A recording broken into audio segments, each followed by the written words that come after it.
खडकपाला police station येथेमध्ये फसवणुकीचा गुन्हा दाखल होता।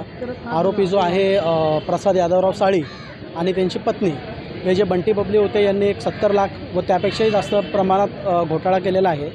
माझे जे पक्षकार आहेत आणि फिर्यादी त्यांची यांनी त्याच्या हॉस्पिटलमध्ये मेडिकल चालू करून देतो असे आमिष दाखवून त्यांची फसवणूक केली आणि 70 लाख रुपये त्यांच्याकडून घेतले आणि ते पैसेही त्यांना परत केले नाही आणि हॉस्पिटलमध्ये मेडिकल चालू करण्यासाठी जागाही दिली नाही।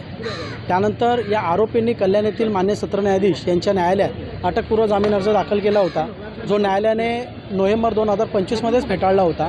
त्याच्यानंतरही हे दोन्ही जे बंटी बबली आरोपी आहेत हे फरार होते आणि आज त्यांना त्याच्यापैकी आरोपी जो आहे प्रसाद साळी याला पोलिसांनी अटक केली। कल्याण येथील प्रथम वर्ग न्यायदंडाधिकारी यांच्या कोर्टात त्यांना आज पोलीस कोठडीसाठी हजर केले असता मान्य न्यायालयानं त्यांना 2 दिवसाची पोलीस कस्टडी दिली आहे आणि 25 तारखेला पुन्हा त्यांना रिमांडसाठी इथे घेऊन येणार आहेत आणि याच्यामध्ये पोलीस तपास चालू असून आरोपी नंबर जी 2 आहे मिसेस साळी यांनाही पोलीस लवकरच अटक करतील अशी आमची अपेक्षा आहे।